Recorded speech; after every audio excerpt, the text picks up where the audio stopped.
Welcome.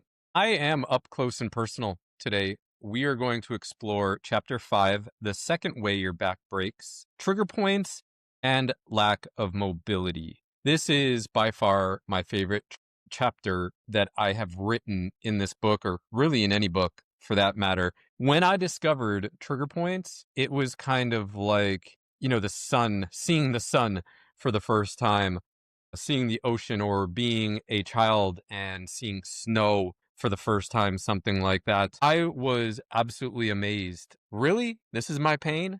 My pain is over here. It's not over here. This is what I'm dealing with. Really?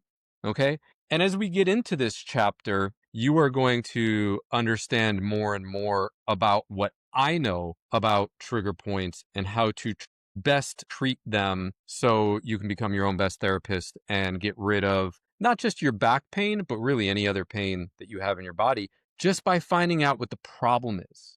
Okay, the trick with trigger points are the problem, but they produce a symptom.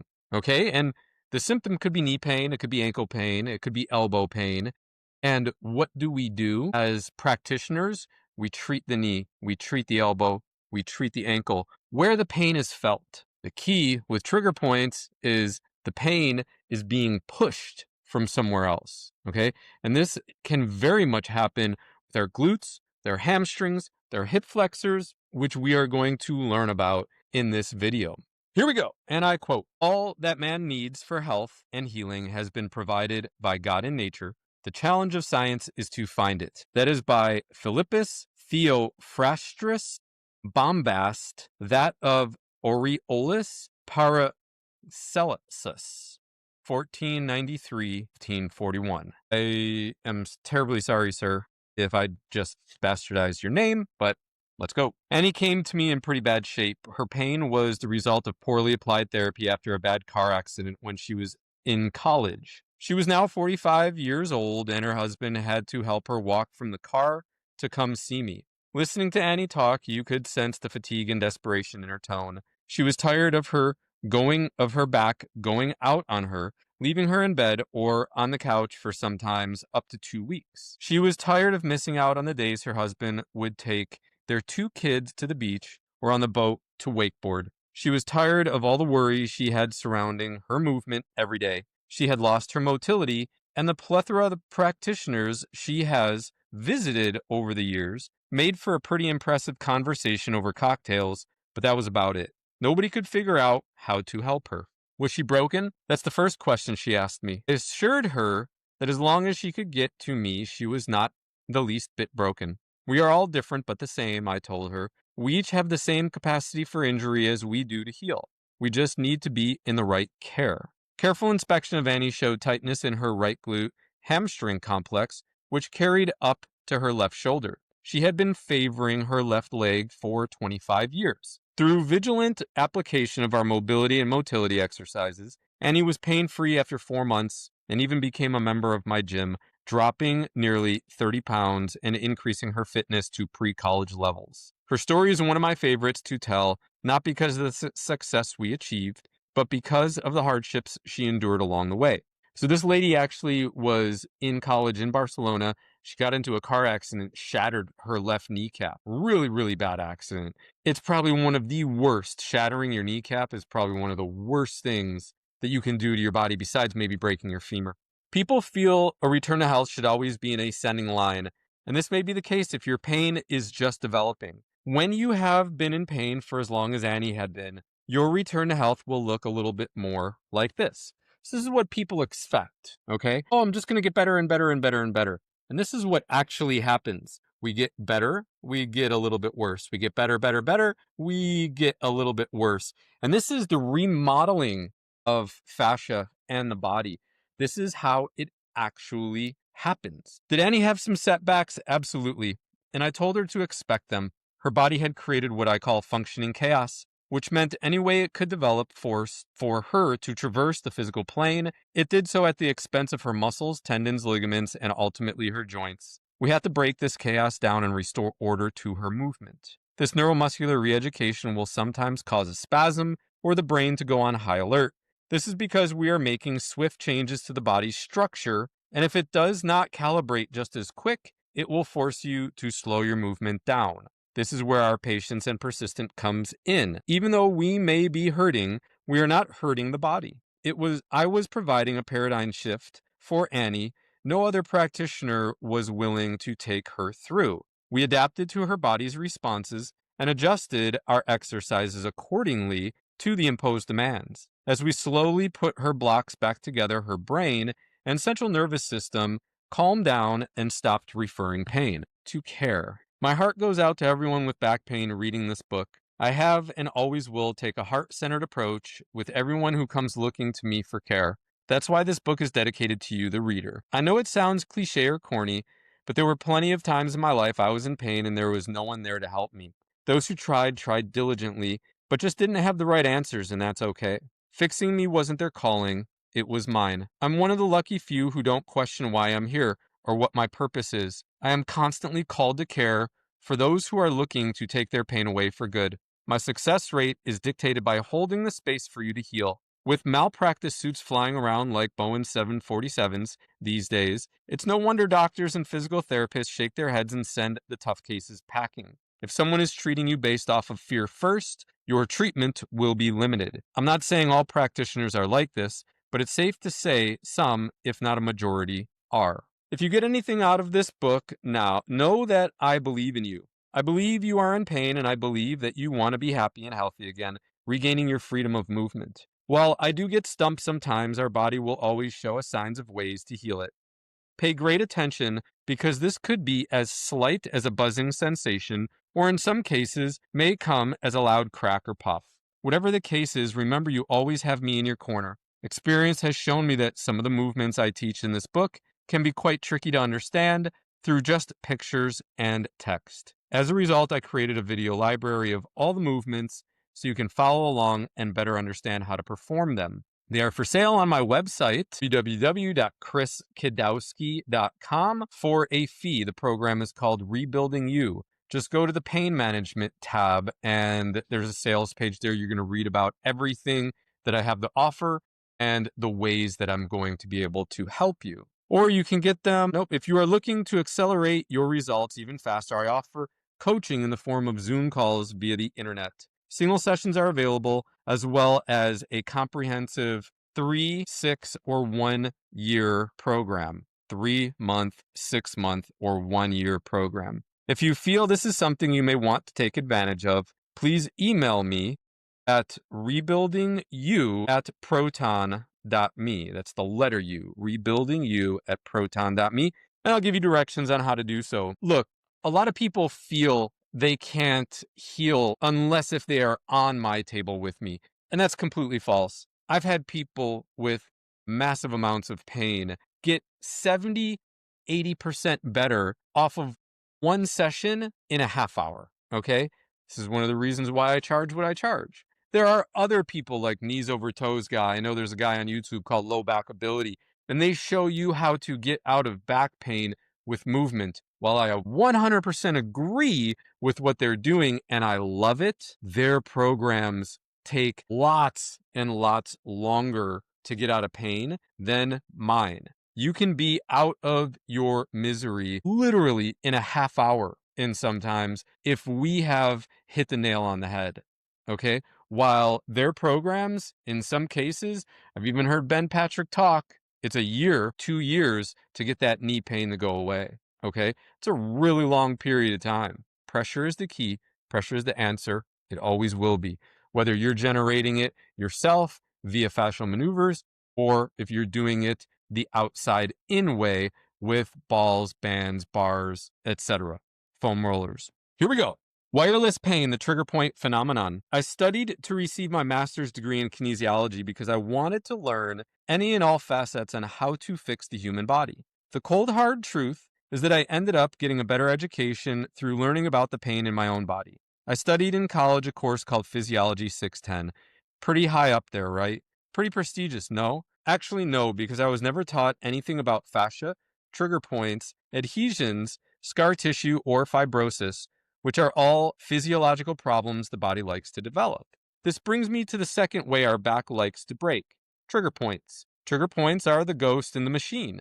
heavily denied that they exist by some of the most intelligent medical minds and erroneous skewed by others in the healing process, trigger points can seem like navigating the Bermuda Triangle with a diving rod. Sometimes the pain stays the same, while other times it changes. Release one trigger point and 3 others pop up. The quest for relief can sometimes feel endless. In the pages that follow, I describe in detail the many ways trigger points will develop in seemingly unrelated muscles and end up referring pain into the lower back, crippling you, the experiencer. Strap your tinfoil hat on and get ready to practice some patience. Rest assured that consistency is your saving grace. Don't give up, hold the line, stay the course, and you will feel better sooner than later. This is one of those points where I really just got to emphasize your body has no obligation to make any sense to you.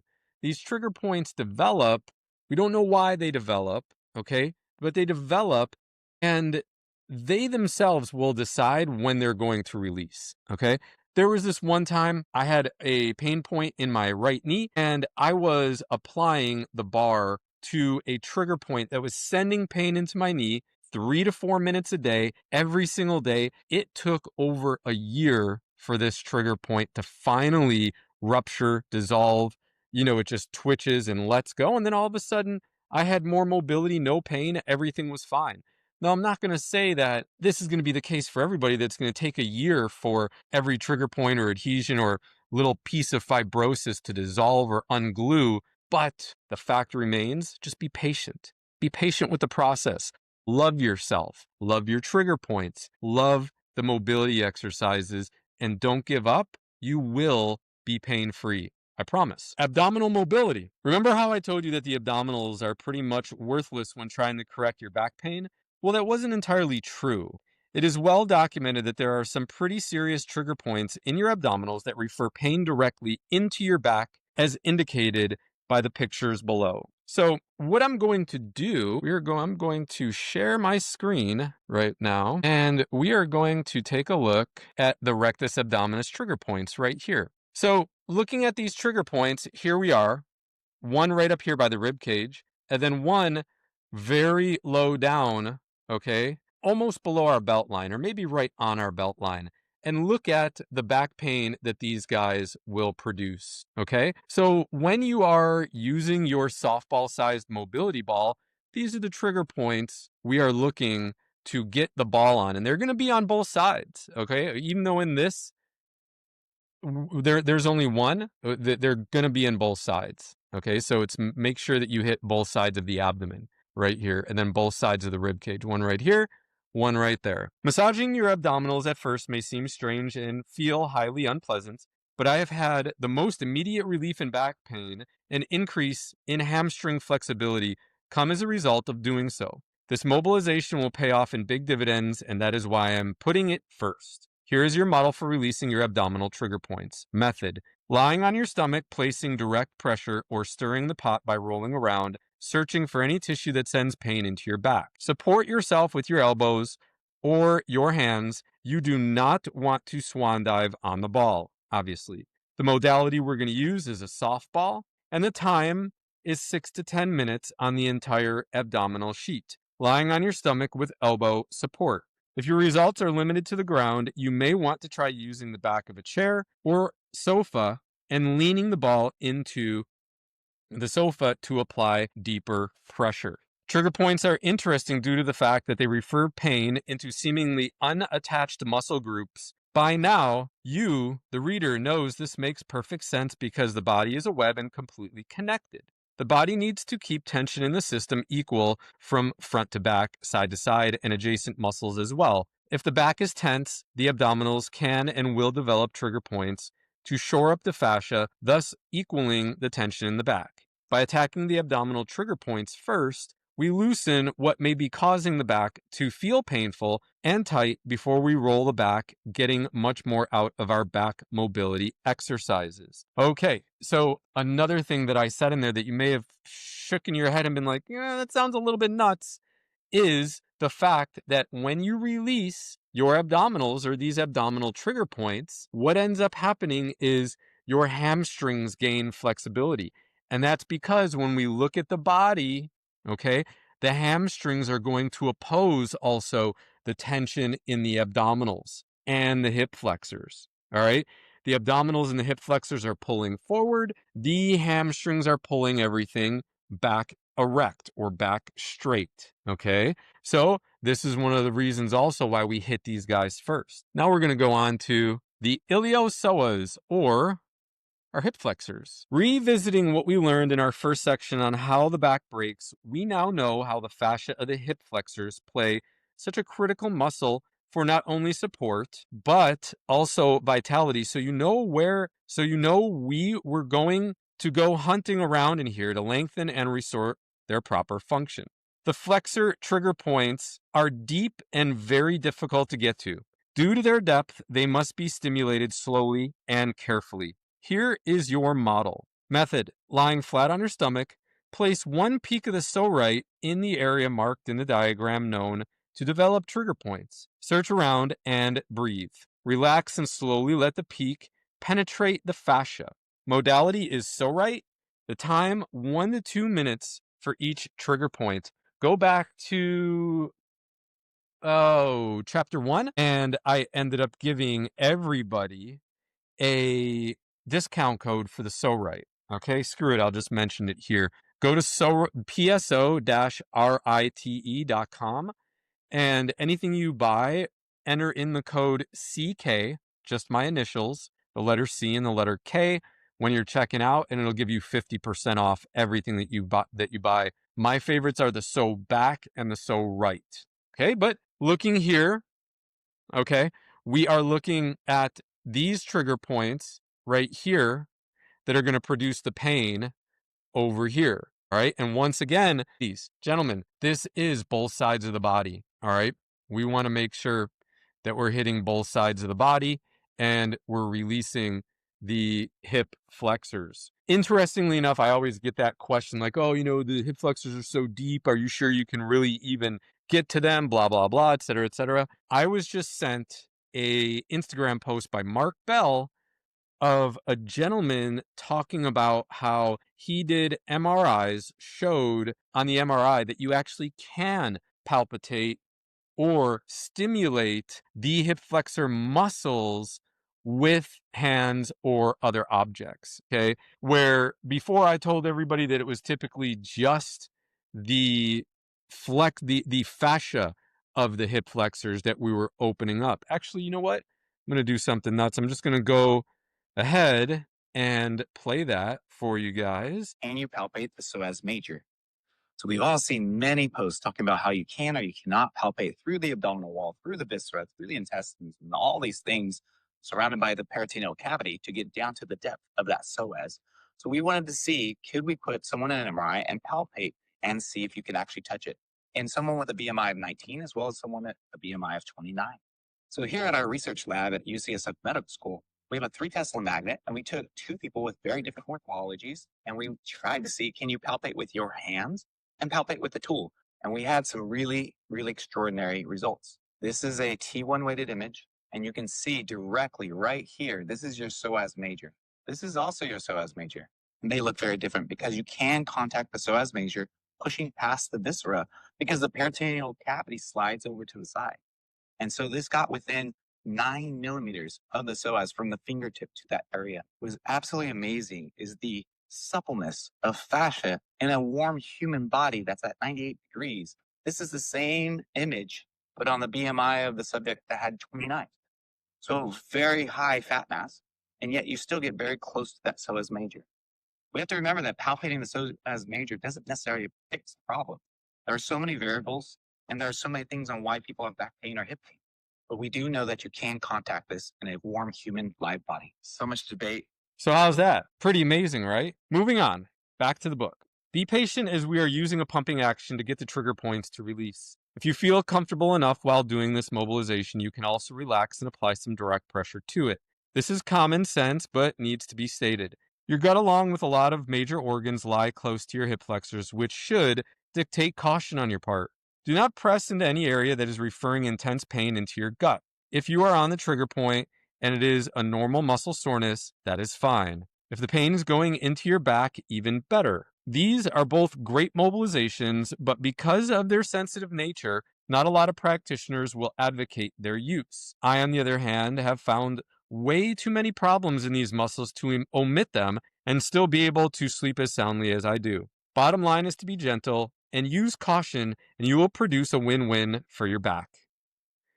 Gluteus minimus mobility. While most of the pain from the tight gluteus minimus will refer pain down the leg, creating what I call fake sciatica, it will feel as though there is an inability to bend over fully and a slight pull on the lower back. We kill two birds with one stone utilizing this mobilization. If the trigger points are active, you may feel pain traveling down your leg. If the muscle is only tight, then the mobilization will still be sore and your back will feel a lot looser when you stand up. Here is your model. Method: lying completely on your side, place the ball at your belt line slightly under the top of your hip bone. Keep that same leg straight and bend the opposite leg, placing that foot on the floor. Allow all of your weight to sink into the ball in the gluteus minimus and focus on breathing to release and relax that muscle. Modality: ideally a lacrosse ball, but a baseball can be used at the beginning if a lacrosse ball is too sore and or painful. Time: 4 minutes per side. I can't overemphasize how important this mobilization is or how sore this overworked and underappreciated muscle can be sometimes. Many people have never even heard of this muscle before, but never forget it again after their first time applying pressure to it. If the pain exceeds our 6 to 8 ranges, use a larger ball or take breaks until you have achieved the prescribed amount of time. Here we go to the gluteus minimus right here. And like I stated, this is primarily for the leg, but what you need to understand and what you should know right now is that the leg will influence how the back functions, right? So a lot of times when these trigger points get really tight, what it does is exactly like I said, it puts a tourniquet on your waist. And when you go to bend over, what happens is these guys will not open up and relax. So you can't bend over and the fascia will start pulling on your hip and your back and it's going to hurt. Okay. But these are the guys you want to get into right here. And you can see there's a lot of them, 4 small ones and 1 big one. Moving on to the gluteus medius mobility section. Flying low under the radar, gluteus medius trigger points can create a lot of pain in the back and the hamstring. This will cause both to feel tight and not function too well, which will prompt you to feel like you have to stretch them. Stretching will tighten the trigger points, but lengthen the muscle, giving you a false positive, which means you'll feel looser, but more pain will develop. Not good. Here's your model. Method: use a lacrosse ball, lie on your side like you are going to mobilize your gluteus minimus. From there, turn your body slightly and roll it along the crest of your hip where the trigger points are located in the diagram below. This is a somewhat funny position because you are not on your back and you are not directly on your side. You are in between both of those positions. Ideally, a lacrosse ball, but a baseball may be used at the beginning if the area is sore and referring pain above our 6 to 8 tolerance scale on a pain level of 10. The time is 4 to 6 minutes for this bad boy. A tender gluteus medius will present itself very quickly. You may experience some pain traveling down the hamstring when on the ball and also in the area of your coccyx or tailbone. This is how you know you've hit pay dirt. Direct pressure works and so does a little side-to-side motion. Be patient and listen to what your body is telling you. You are your own best therapist. Okay. Here's the gluteus medius trigger point. And there we have it right there. Bigger muscle up on the hip.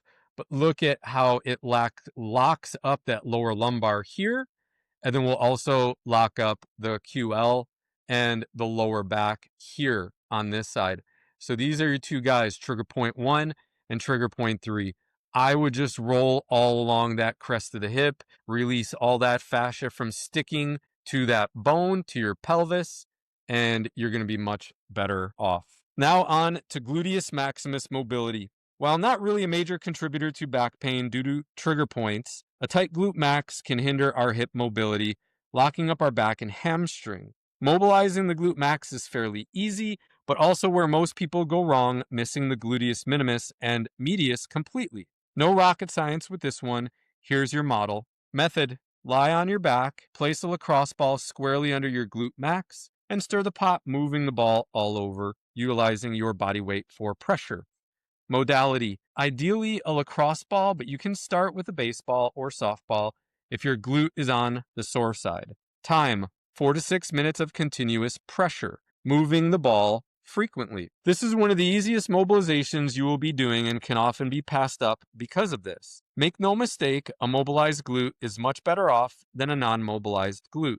The pressure will keep the tissue open and free from trigger points caused by excessive sitting and in some cases, even standing. Here we go to our glute max. Once again, I'm going to minimize this. Once again, we have one here, one there, one there. You can see a little bit they creep up into the tailbone and whatnot. It's just good to clear these things out, ladies and gentlemen. Really, really good to clear these things out. We don't want to let them sit in there. They're going to be landmines. They're going to be little grenades. Okay. Hamstring mobility. The hamstrings are second in charge to help the lower back do its job. Tight hamstrings create more work and more pressure for the low back muscles and discs to work with. Sitting for prolonged periods of time can easily create trigger points in them, which automatically create a shorter, tighter muscle without us even realizing. Here's your model. Method: seated on a counter where the foot can dangle. Place a softball under your thigh and relax your leg. Drag your hamstrings on the ball from hip to knee, repositioning the ball as necessary. Take note of any bumps, lumps, or hard tissue and focus your efforts in those areas. Modality: start off with a softball, then graduate to a baseball when it becomes ineffective. If you are smaller in stature, a lacrosse ball will work as well. Time: 4 minutes. One of the best ways to get more pressure into this mobilization is to introduce movement by extending your lower leg while pinning the tight area down. This is a great way to release adhesions and unglue the fascia. Is it still not releasing? Decrease the pressure and increase the frequency at which you extend your leg. Like I said before, mobility is not just about how much pressure you can force on the muscle. The structures underneath, nerves, blood, vessels, lymph tracts, are sensitive to pressure as well. Too much pressure, and the body may think it is incurring an injury and lock the site down. Okay, so we're going to be sitting up on a counter or a box or a chair. And what we are doing is looking at getting that softball into all these little gremlins right here. Okay. I have also found a tremendous amount of trigger points up close to this pelvic bone, pelvic region as well. I try not to use scientific words to confuse people. So here we are right here. You're going to have the ball in this area. And what you're going to do is you're going to be sitting up on a counter. Then you're going to extend your leg. And you are going to, in the process, rip these guys apart, okay? And open up your hamstring, making sure that our pain then goes away. All right. We are back now, ladies and gentlemen. Continuing on into the mind of the coach, knowing your why. With the detail procured to write this book by now, I'm sure you know nothing to this program is random. There is order to everything. Will you get results by going out of order? Sure. However, by going in the order I tell you, results will be optimized.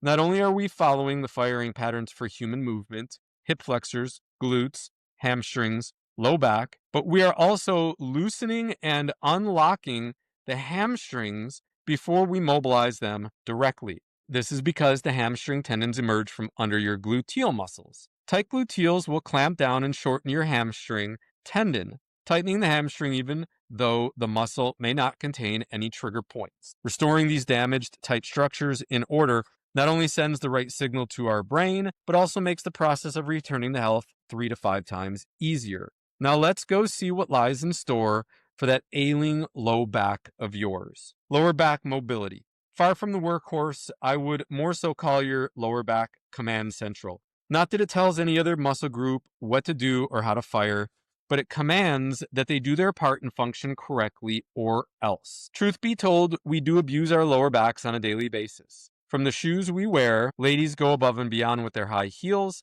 to the seats we sit in, to the posture we function in, to the way we pick things up without thinking. This is what makes the lower back muscles the workhorse, the sheer abuse they must endure. Your back muscles take very good care of you. They help you move to get to wherever you want to go. When someone comes to me complaining of acute back pain, I say, "Your back does a lot for you. What are you doing for your back?"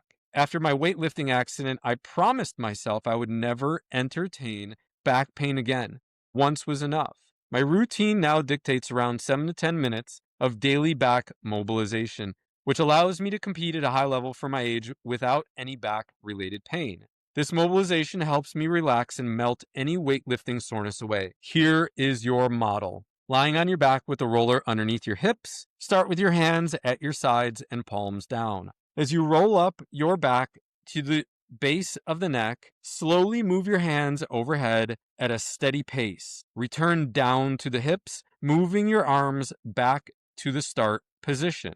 Modality, foam roller. Time, 8 to 10 minutes. And here's a little bit of what it looks like right here. We start here, we roll, and as we roll, our hands go up over our head to balance us. And now the roller is all the way at the top of our back. The reason we want to roll the entire back and not just the lower part is because our back is one big sheet of tissue called the thoracolumbar fascia. This layer of fascia attaches to our spine, ribs, pelvis, and all of the small and large muscles attached to them, but also as an influence on the abdominal wall. We know pain travels, and as it travels, it distorts muscle tissue.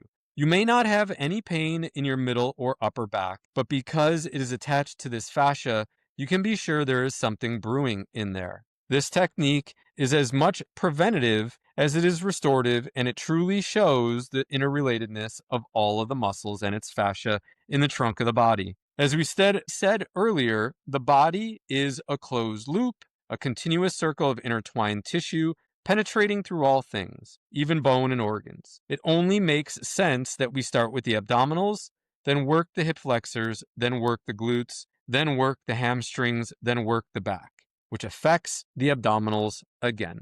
When our back is in pain, it's likely that more than one of these muscles is tight, irritated, or containing trigger points. Go through the entire system and check off where you have to work more, where you can work less, and which muscle or muscles you may not have to work on at all. It's good to stimulate all tissue with pressure from time to time, but if you're hammering away at a glute minimus of yours for 6 minutes and there's no tender areas or pain being referred, it's safe to say that muscle is sound. Work smart, not hard, because working smart is working hard. Pro tip: roll out your back before and after the chiropractor. Many of the people I have worked with have asked me if I believe in chiropractors or if they are worth going to. My response is absolutely, as long as you are doing your part as well. What's your part? Foam rolling your back for starters before you go see the good doctor. Adding the gluteals to that list wouldn't be such a bad idea either. Vertebrae do not sublux on their own. Poor movement, which leads to muscle spasms, is to blame. What else attaches to the spine but our muscles? Rolling your low back and gluteals before seeing your chiropractor will gently warm the muscles up, loosening the grip they have on sublux vertebrae, making the adjustment more productive and easy. Rolling them after the adjustment helps keep the muscles calm now that the vertebrae are back in their normal place for optimal health. Ask the coach. Sitting or standing desk. Best-selling author Kelly Starrett puts it plain as day in his new book, Deskbound, when he said, "The typical seated office worker has more musculoskeletal injuries than any other industry sector worker, including construction, metal industry, and transportation workers. The problem exists because the typical office worker does not exert enough physical force on a day-to-day basis to uncover these musculoskeletal injuries, so they stay hidden for years until chronic pain develops. And by that time, it is very challenging to reverse said injuries. I'm sure you've heard sitting is the new smoking several times, yet we continue to sit.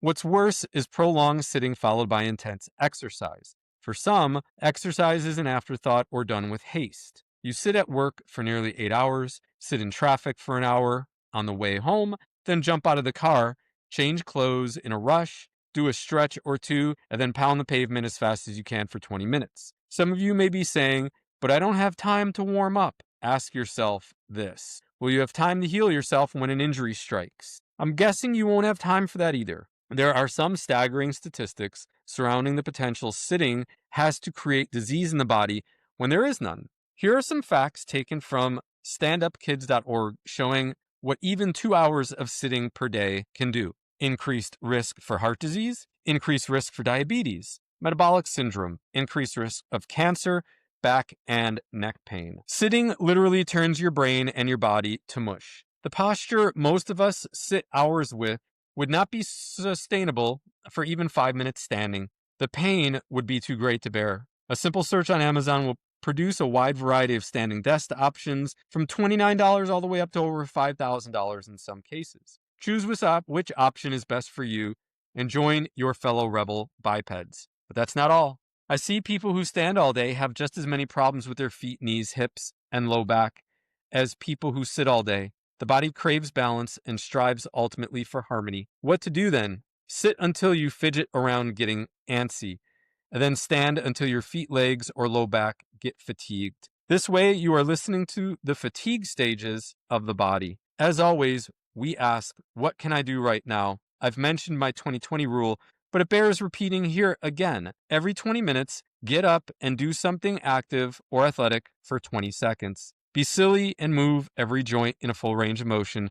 Do burpees or a cartwheel. Stimulate your muscles and your brain to stop the subsequent decay of both. Your health is in your hands every day. Don't take your movement for granted and realize this precious gift we all have been given and all have the ability to keep if we so choose. And that's the end of chapter 5, ladies and gentlemen. I truly hope you enjoyed it and it brought a little bit of clarity to the ebook or the paperback or the hardcover. Final thoughts for me, trigger points are an enigma, okay? They're not an exact science, but I found the key that you need to work on in order to unlock the entire system. And that, once again, abdominals, hip flexors, glutes, hamstring, your low back is last.